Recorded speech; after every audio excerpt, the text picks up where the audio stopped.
Today's episode is brought to you by Patreon. If you're interested in supporting the show, go to patreon.com/JoshuaVelas and become a $2 backer today and get early access to the new episodes. I'll be leaving a link in the description down below, but for now, on to today's episode.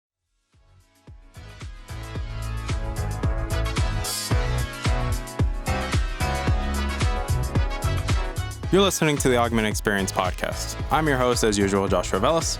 I'm a student, musician, and a gamer at heart.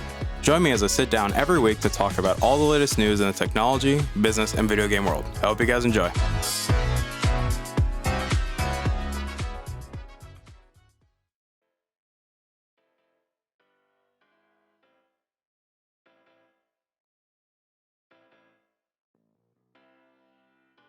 Alright, everybody, welcome back to the show. My name is Joshua Velas. I am your host as usual, and obviously welcome back to the show. Today's episode 132 of the show, and before we get started, we're going to do a house cleaning real quick because, you know, we always like to do it around here, so we might as well get to it. I do want to say thank you guys for coming back and listening. It really does mean a lot to me. You guys constantly keep coming back and you keep listening to these episodes because, like I said, I wouldn't keep doing this if it wasn't for y'all, because to me, like, yeah, as much as I'm being objectively honest here, yes, there are days where doing the show can be a bit of a pain in the ass sometimes, and it is challenging some days. I'm not gonna lie to you guys, and to me, it's a very interesting situation, to say the least. But I will say that I am grateful for everything you guys do for me, that you guys constantly keep coming back, you keep listening to these episodes, you keep downloading them, you keep sharing them, and to me, that means a lot, because that shows that you guys are actively involved, which clearly you guys are, because you get to choose the topics that I talk about. But to me, it definitely is a very interesting thing. I'm very encouraged, I'm very humbled, and I thank you guys for constantly keep coming back and listening, because it does really mean a lot to me. Obviously, I will say, as a, just plain common sense, yes, today's episode we will not have video because I have been running into some issues. And I'm just being honest with you guys, this is probably like the third time I've had to record this episode. So however this turns out, it's gonna go live. So it's just really annoying because I've been having such weird issues, which if you hear anything weird with the audio, that should give you an indication, okay, that's what he's talking about. And if you don't hear anything, that means we got it all fixed. So yay. But I do want to say thank you guys for getting us over 1,900 total downloads. I know that I mentioned before in another episode that we hit over 2,000, but it was actually a glitch in the system, which, Matrix joke, but it was a glitch in the system in the program that I used to upload my podcast so you guys can get it everywhere. And that there was an issue in the statistics where it accidentally counted over 2,100 when it shouldn't have. And so I'm still like around 1,915. So I would greatly appreciate that you guys constantly keep downloading and keep sharing the episodes. So hopefully we can break the goal of 2,000 before the end of the year. Because like I said, that has been my goal, that I want to hit over 2,000 total downloads before the end of the year. And I thank you guys so much for everything, because like I said, you guys are awesome. But I also want to say thank you to my Patreon backers, because you guys continue to be awesome. You guys keep continuing to support this nut show, basically. And I greatly appreciate it, because you guys constantly keep coming back. You keep downloading these episodes. You keep sharing them. And obviously, you guys get early access to the episodes for paying $2 a month. But I know that, like I mentioned before, with the Patreon backers, you guys will be getting more benefits soon. And I'll be adding more tiers so that, everybody that's interested in becoming a Patreon backer, you're able to get, more incentives to become one. And if you are one, then you can probably get more incentive to keep going up and keep supporting me that way. But aside from that, it's time that we get in today's episode, because like I said, it's the third time I've had to record this damn thing. God damn it, I can't catch a break.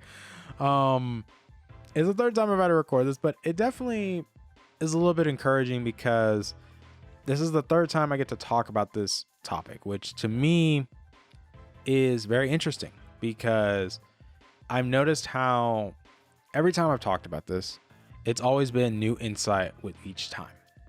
And it definitely helps, because it points out a lot of things.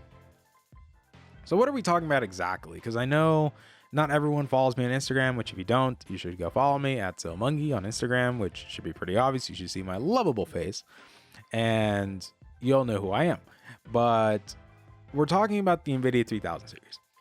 And the Nvidia 3000 series is definitely a very interesting launch. To to say the least. Yes, I get it. I was super hyped when it came out. I remember I posted the pictures on my Snapchat and my Instagram where I talked about like, this is ridiculous. The pricing, the performance, everything you're getting is insane with these cards. But as time has gone on, we have seen issue after issue after issue. And it's not small issues, it's pretty big issues. And I know a lot of people are like, well, are they really that big? Well, let's talk about them, because the whole point here is to look at things objectively and to talk about them and to address the claims and see if these are really big issues. And based on, not even just feedback from my peers and colleagues, but also seeing like from my own personal experience and just seeing like actual numbers myself, I'm seeing how, yes, there's a bit of an issue here. And I know everybody wants to talk about beating a dead horse, like in regards to scalpers and everything like that. And I'll briefly touch on it because I think it's only fair that I briefly give my input on it, even though I don't really believe that I'm offering anything new to the conversation. However, I do feel like with the rumors going around about another version of the 3080, it almost seems like the scalpers kind of wasted their time and money, because now all those cards they bought will basically be outdated and they're basically stuck with a bunch of cards, which I wouldn't be surprised if Nvidia did that. But my opinion is scalping and creating an artificial supply and demand is not healthy for the market. It doesn't breed anything good. It doesn't lead to anything good. It just causes more issues and more issues. And I personally think it's super bullshit, because like I said, that's not cool that somebody buys 40 graphics cards that they're not even going to use all 40. They're just going to sell 39 of them for like 3 times the price, and then just be like, well, I just made money back. And I'm like, screw you, dude. I'm like, honest to God, screw you, because that's not fair.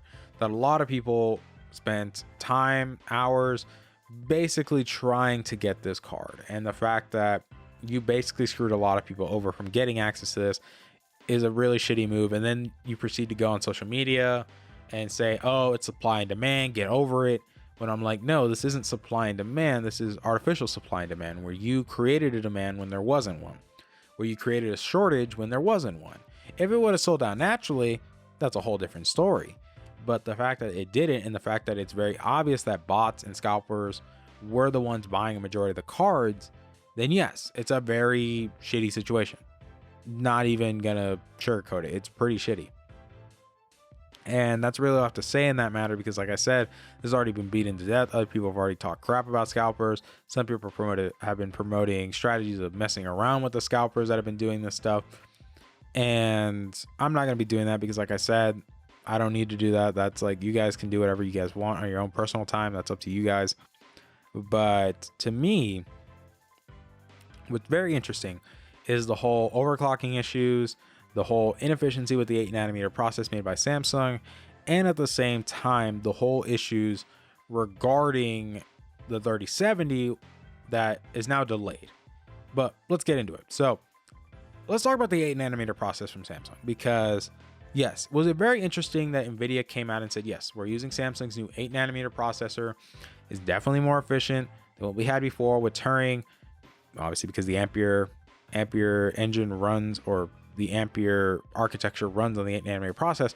However, it is becoming more and more apparent over time that the 8nm process is very half-baked, that it seems like it needed more time to be tested, that it wasn't properly tested to be out in the market, because a lot of people are noticing how these cards are very inefficient in terms of like pulling energy, because they pull a lot of watts. Like they pull about like 300 plus watts, and that's like a lot. Like just for a graphics card, the fact that it's pulling over 300 something watts is ridiculous. And that's a bit concerning, especially when you think about like TDPs and builds and things like that. Like, especially when you have processors like the 3900, 3950, your SSDs, your RAM, your everything else generates heat.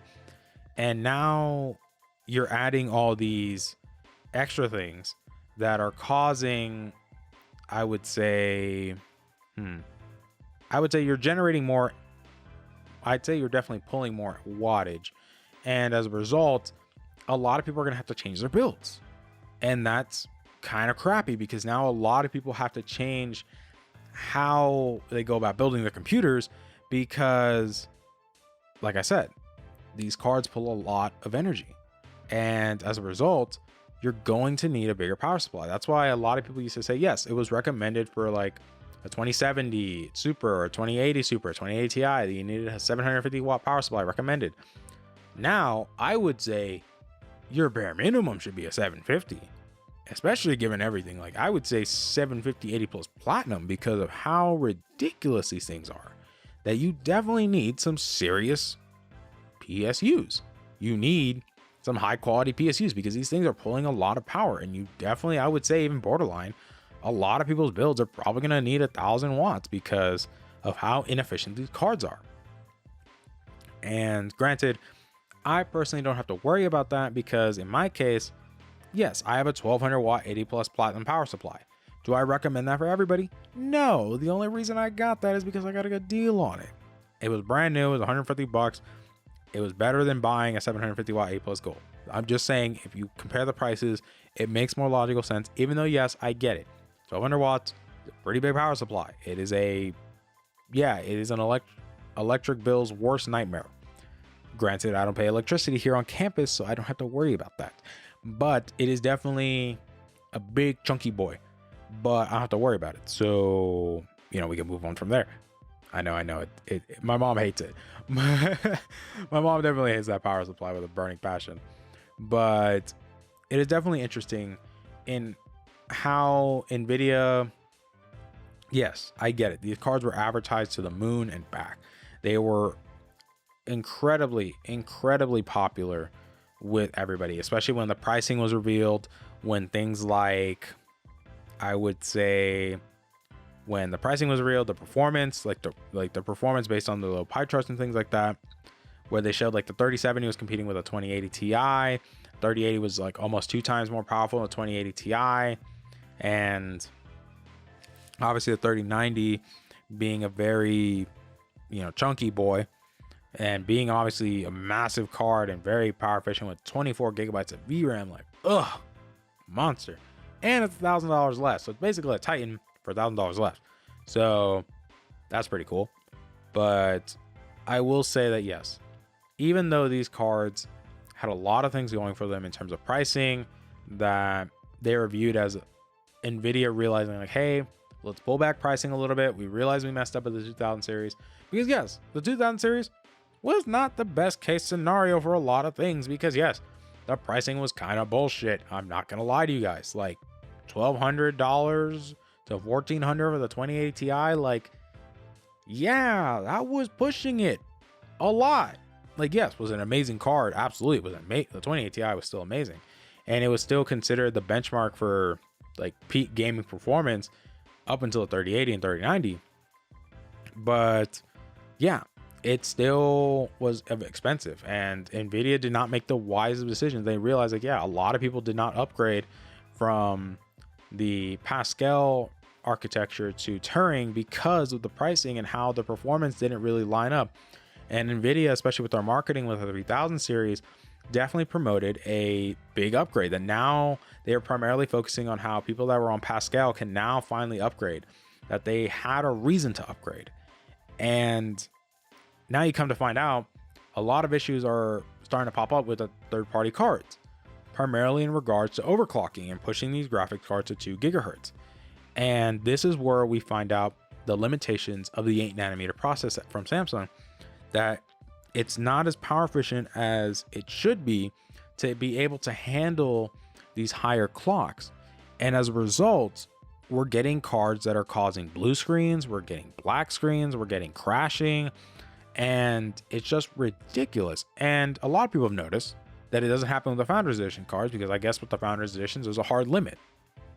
Obviously, I get with the third-party cards, they tend to take away those limits because they have better cooling solutions, so they're able to go even faster. However, if the 8nm process isn't able to handle those higher clocks, we end up having issues like crashing and things like that. And as a result, it kind of pisses people off, because they're like, well, I just spent all this money on this graphics card to try to overclock it, and it doesn't really overclock that well. And a lot of people are like, well, if you undervolted and, you know, reduce the clocks by a little bit, then yeah, it works perfectly fine, no issues. It's when you try to push it very high that you get crashing and things like that. And a lot of people are like, well, that kind of sucks, because it just shows that this process is not as power efficient as we thought it would be. And it's very revealing that Nvidia, I would say, yeah, it was half baked. It was half baked, bud.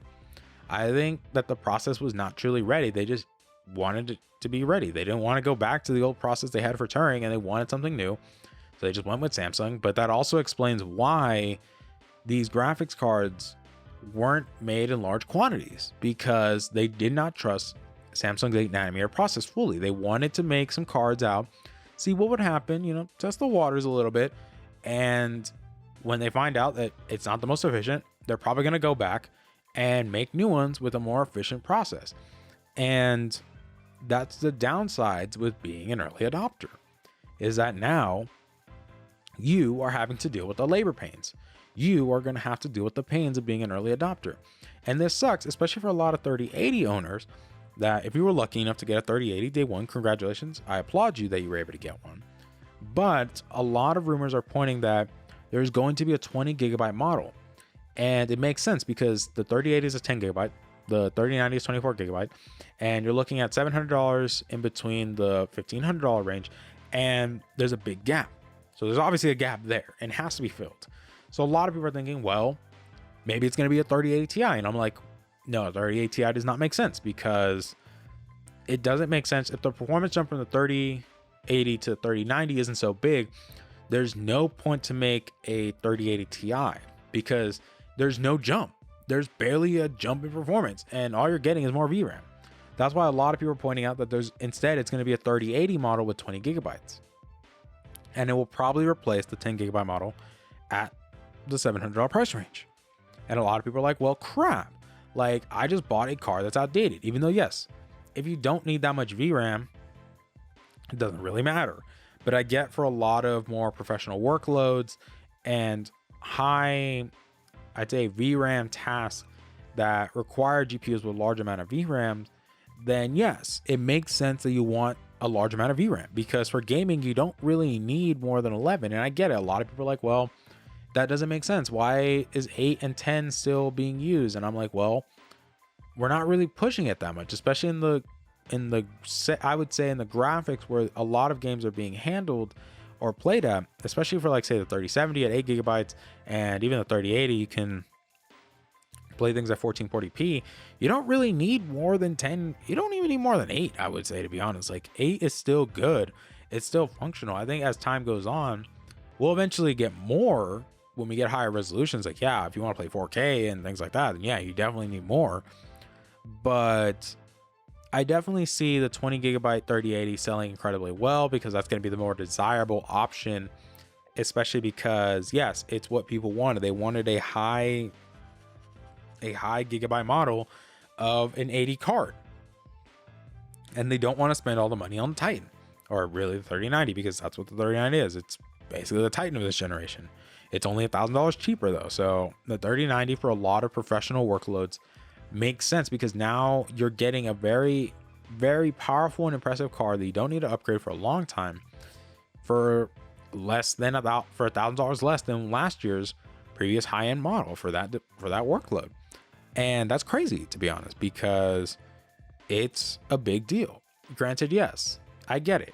It's not meant for game. Like, yes, I get it. A lot of people are like, I want the best of the best, and I'm gonna put this in my gaming rig. And I'm like, it's stupid, because it doesn't make much logical sense. But okay, you do you. That's your money, you know. But to me, I definitely see the 20 gigabyte 3080 performing incredibly well, and a lot of people are going to be salty about it, because, like I said, you know, a lot of people that were able to get a 3080 are going to be pissed, because they're like, well, crap, now our card's outdated. So I'm like, well, yeah, that's what happens, but like, that's how technology works. It moves pretty fast. But I will also say, especially focusing on the 3070, that yes, the 3070 got delayed, and a lot of people are like, okay, why did they delay the 3070? That doesn't make much sense. Why would you delay your more mid-range offering? And when you look at the day they pushed it to, it makes a lot of sense. They pushed it to October 28th. October 28th is the day where Nvidia is going to, or AMD specifically, is going to reveal the Zen 3 architecture and RDNA 2. It only makes sense that Nvidia is going to release the 3070 on that day, so that one, AMD cannot use the 3070 in benchmark comparisons because the benchmarks of the 3070 will already be out at that point because they always come out a day before the launch of the card. And it only makes sense that they want to take away a little bit of AMD's thunder, because I know a lot of people are excited for Big Navi, especially with the performance jump in the consoles and things like that, and how the consoles are running on a version, or at least a watered down version of RDNA 2. Imagine the full architecture on a PC, and a lot of people are like, okay, AMD probably has something. They could probably give Nvidia a run for their money, especially because they know about the 8nm process not being so efficient. And AMD seems to know a lot about making very efficient processes, especially if you look at the 7nm process for the 3000 series processors. Yeah, they're really good. They're really power efficient. And even the 4000 series in the laptops, they're incredible. Like, and AMD is doing some wonders with the 7nm process. And a lot of people are excited because that means, are we going to get an 80 CU model, like a big Navi that's going to be able to compete with a 3080 and 3090 and be more power efficient? And as a result, the fact that it's able to be more power efficient, not generate so much heat and energy, it's able to boost higher clocks and get better frequencies and so many other things, because there's a lot of things we can really talk about. But I would say keep your eyes peeled if you haven't bought one of the new graphics cards, especially because a lot of people say this too. Wait till both Nvidia and AMD have put their offerings on the table, and then you are able to make the best decision, because now you have the pros and cons in front of you, and now you're able to make a healthy buying decision as an informed customer, because being an informed customer is the most important thing you can do, my guy and gals. That being informed is the best thing you can do, because there's no point in being ignorant. You'd rather be informed and know what you're talking about and know what you're about to buy, so that you don't make a rash decision that you're going to regret later. And I tell people this all the time because it's important. When you want to make sure that you're an informed buyer, you don't want to make a rash decision that doesn't make sense. And for me, I would say the fact that I'm kind of glad that I didn't get a 3080, in my opinion. I'm still happy with my 2060 Super, because even if I got a 3080, I wouldn't really change much with what I do. Like, I still play everything at 2080 high frame rates, or I would say 1080 high frame rates with no issues. I still do all my video editing and things like that with no issues, because like people have mentioned that for video editing, that the new Ampere architecture doesn't really boost anything in terms of video editing or boost editing times. And there's not really big differences, you know? So for me, I'm like, okay, I'll stick with my 2060 Super for now. And then maybe later down the line, I'll buy maybe a 3070, 3080, maybe a 3060 if that turns out to be true, which I wouldn't be surprised if it is. But I'm also going to be happy with my Xbox because I bought an Xbox. So yes, I will get to be part of that boat that gets to try a new console, a new generation of consoles, more specifically day one.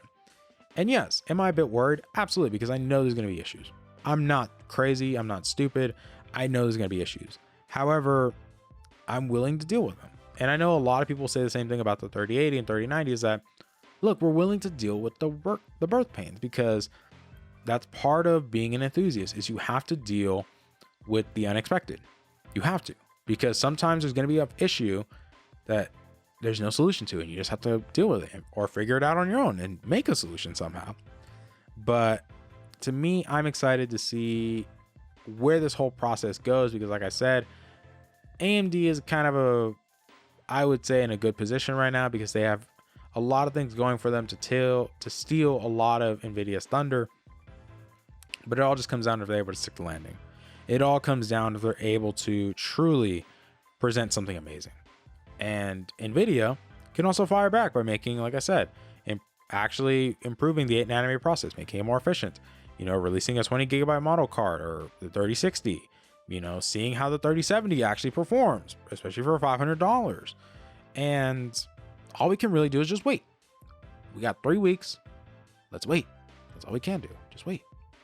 But I thank you guys for your time. I thank you guys for coming back and listening. Like I said, this episode has been a wild ride to record and get everything ready, but it definitely has helped me to clear my thoughts a little bit more and really think about everything a little bit more, you know? But I thank you guys for coming back.